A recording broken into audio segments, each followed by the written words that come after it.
Assalamualaikum warahmatullahi wabarakatuh. Kali ini Anak Lang akan membahas tentang lintah. Lintah adalah kelompok hewan dalam keluarga cacing beruas Annelida, yang berbadan pipih serta memiliki alat pengisap darah di ujung kepala dan ujung ekornya. Sekitar 3/4 spesies lintah hidup sebagai parasit yang mengisap darah inangnya, sedangkan sisanya merupakan pemangsa.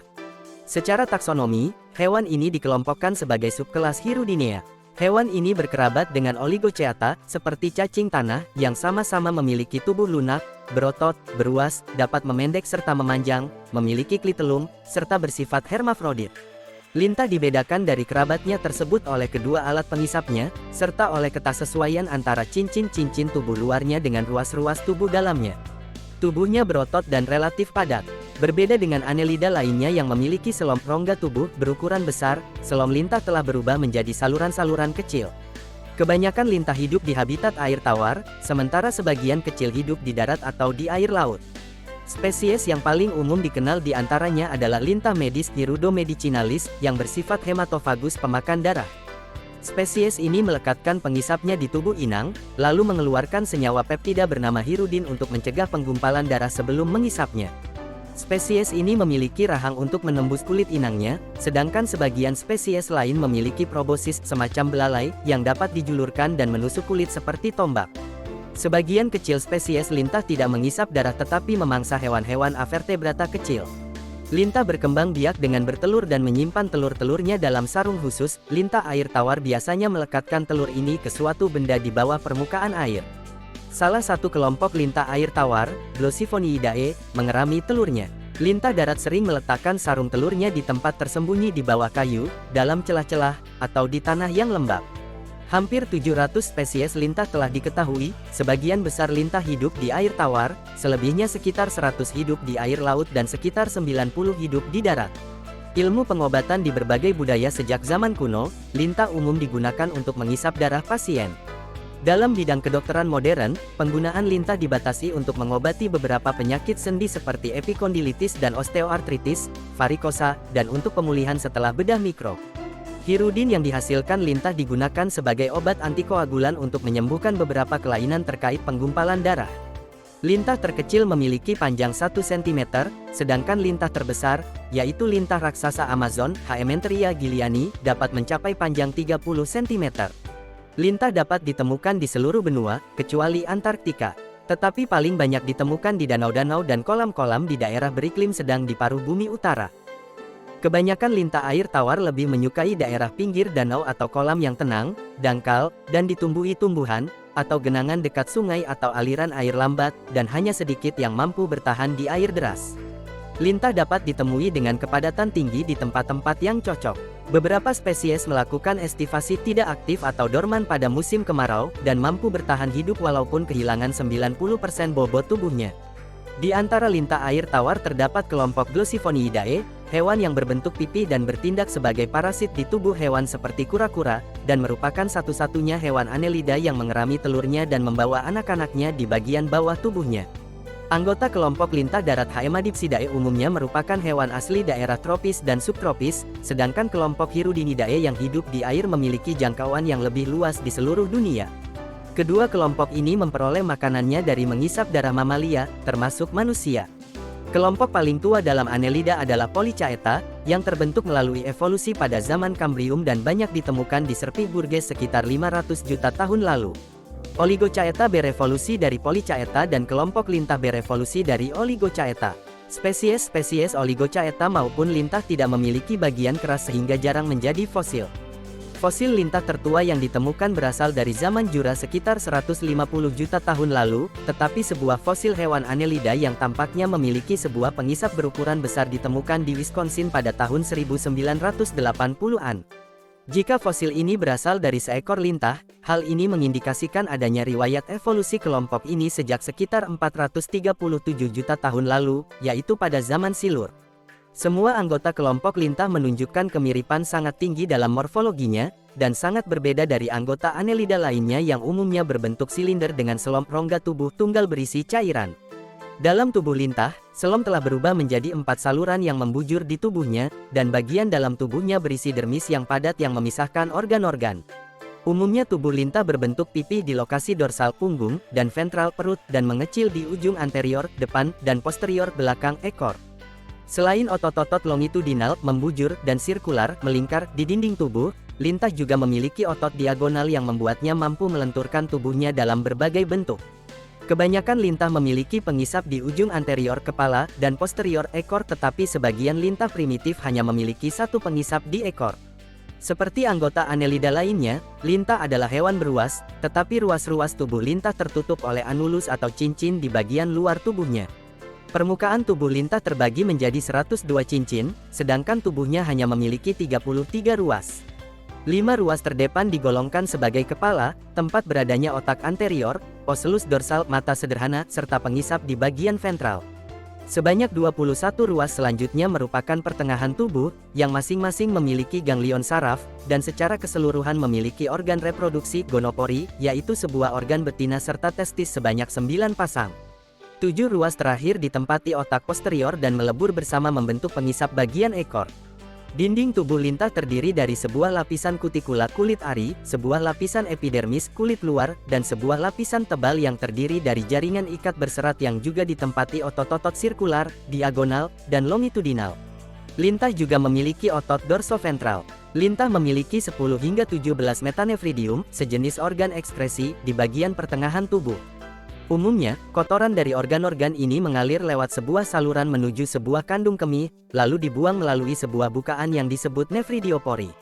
Lintah bersifat hermafrodit protandri, artinya organ reproduksi jantannya yaitu testis matang terlebih dahulu sebelum ovarium. Sepasang lintah berkopulasi dengan menjajarkan tubuh mereka dengan kepala satu lintah searah dengan ekor lintah lainnya, dan bersentuhan di daerah klitelum sehingga gonopori jantan salah satu lintah menyentuh gonopori betina lintah lainnya.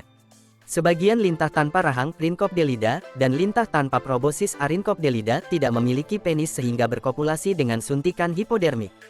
Sepasang lintah saling melilitkan tubuh mereka dan mencengkeram satu sama lain dengan pengisapnya.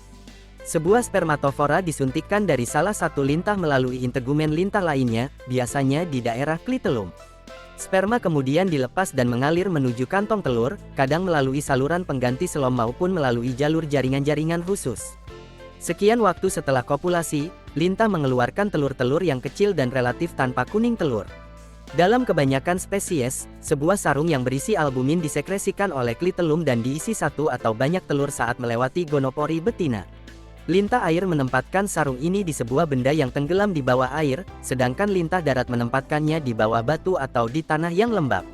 Sarung telur Hemipdela soleae ditempelkan ke seekor ikan yang menjadi inang.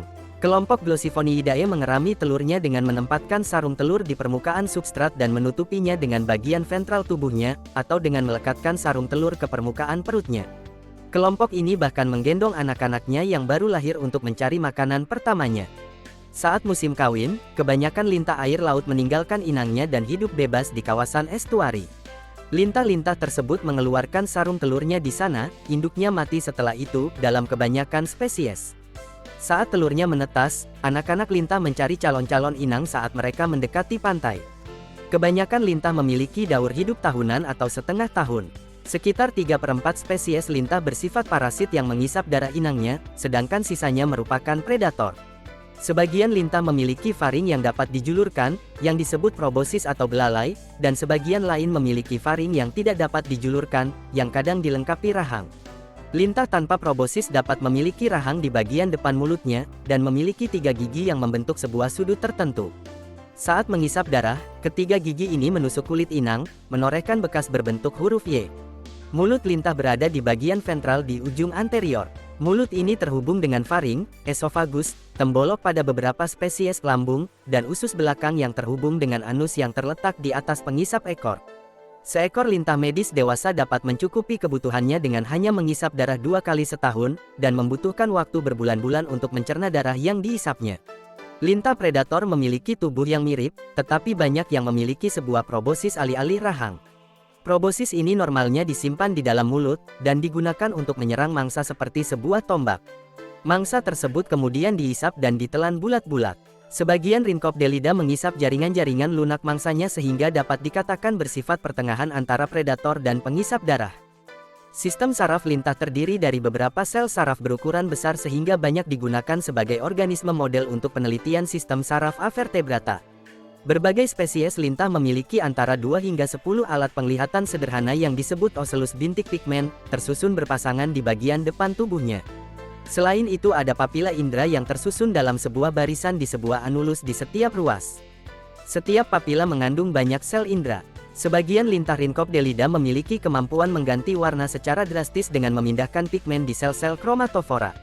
Proses ini dikendalikan oleh sistem saraf tetapi fungsinya tidak jelas karena perubahan warna ini tidak terlihat terkait dengan warna di sekelilingnya. Lintah dapat mendeteksi sentuhan, getaran, gerakan benda-benda yang dekat, serta zat-zat kimia yang dilepaskan inangnya. Banyak lintah menghindari cahaya, tetapi sebagian lintah pengisap darah bergerak menuju cahaya saat mereka ingin makan, kemungkinan untuk meningkatkan peluang menemukan inang. Lintah hidup di lingkungan yang lembab dan umumnya melakukan respirasi melalui kulitnya. Kelompok Piscicolidae adalah satu-satunya pengecualian, tonjolan lateral menuju sisi kiri dan kanan dari dinding tubuh membentuk insang.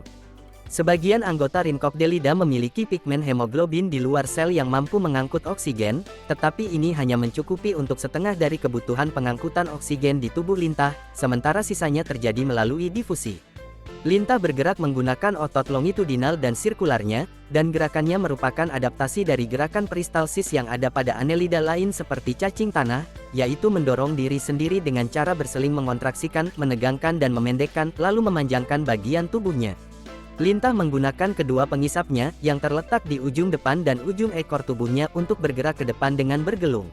Lintah dapat menjelajahi daerah sekitarnya dengan menggerakkan kepalanya atau melambaikan tubuhnya. Kelompok Hirudinidae dan Erpopdelidae dapat berenang dengan cepat menggunakan gerakan naik turun seperti gelombang, sedangkan kelompok Glossifoniidae merupakan perenang yang buruk dan akan menggulung dan tenggelam ke dasar jika diganggu. Gigitan lintah biasanya hanya mengejutkan saja dan tidak berbahaya untuk manusia. Tindakan yang disarankan adalah melepaskan lintah, menghentikan keluarnya darah, dan menghindari infeksi. Segelintir orang memiliki reaksi alergi atau anafilaksis sehingga membutuhkan perawatan medis secepatnya. Di antara gejala reaksi ini adalah bisul merah atau bintil yang terasa gatal di sekujur tubuh, bengkak-bengkak di sekitar bibir atau mata, perasaan pusing atau ingin pingsan, dan kesulitan bernapas. Seekor lintah yang melekat di kulit luar akan melepaskan diri setelah kenyang, yang dapat dicapai setelah 20 menit hingga 2 jam. Air garam telah terbukti dapat mempercepat lepasnya lintah, tetapi dapat menyebabkan masuknya darah dari lintah ke tubuh manusia sehingga meningkatkan risiko infeksi. Bakteri, virus, dan parasit dari darah sebelumnya yang diisap lintah dapat bertahan selama beberapa bulan di tubuh lintah, tetapi hanya sedikit kasus penularan patogen melalui lintah yang pernah dilaporkan. Terdapat banyak kepercayaan bahwa liur lintah mengandung senyawa anestesia yang dapat menghilangkan rasa sakit di bagian yang digigit, tetapi hal ini belum pernah dibuktikan. Zat seperti morfin telah ditemukan dalam berbagai lintah, tetapi hanya di jaringan saraf dan bukan di kelenjar liur. Zat tersebut digunakan oleh lintah untuk mengatur sel imun kekebalan dan bukan untuk membius daerah gigitan di inang. Kekuatan gigitan lintah berbeda-beda, dapat cukup menyakitkan atau hampir tidak terasa oleh inang, tergantung spesies dan ukuran lintah yang menggigit. Beberapa spesies lintah, termasuk lintah yang disebut lintah medis atau Hirudo medicinalis, telah digunakan untuk membuang darah dengan tujuan pengobatan sejak 2500 tahun yang lalu. Pada abad ke-19, kebutuhan lintah terus meningkat hingga peternakan lintah Hirudicultura dapat menjadi usaha yang menguntungkan. Penggunaan lintah menurun drastis seiring ditinggalkannya teori humor dalam dunia pengobatan, tetapi pada tahun 1980-an penggunaan ini sedikit mencuat dengan adanya bedah mikro, operasi bedah yang menggunakan mikroskop.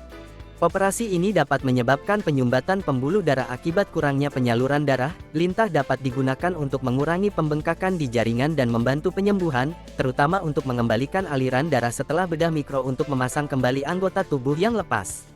Di antara penggunaan klinis lainnya adalah untuk varikosa, kram otot, tromboflebitis, dan penyakit sendi seperti epikondilitis dan osteoartritis.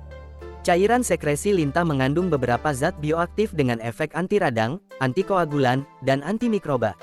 Salah satu bahan aktifnya adalah hirudin, protein kecil yang merupakan komponen antikoagulan dalam air liur lintah. Zat ini banyak digunakan sebagai antikoagulan untuk mengobati kelainan-kelainan terkait penggumpalan darah, dan diproduksi sebagai obat menggunakan teknologi DNA rekombinan. Komplikasi yang dapat terjadi dari penggunaan lintah medis adalah penularan penyakit dan kehilangan darah. Estrogen sintesis, yang digunakan dalam obat kontrasepsi, dapat memasuki ekosistem air tawar melalui sistem air limbah kota, dan dapat memengaruhi sistem reproduksi lintah yang terpapar. Sekalipun lintah tidak sesensitif ikan terhadap bahan ini, tetap ditemukan perubahan-perubahan fisiologi dalam lintah setelah terjadi pemaparan, termasuk memanjangnya kantong sperma dan bulbus vestibuli, dan mengurangi berat epididymis. Sekian yang dapat Anak Lang sampaikan, semoga ilmunya semakin bertambah. Wassalamualaikum.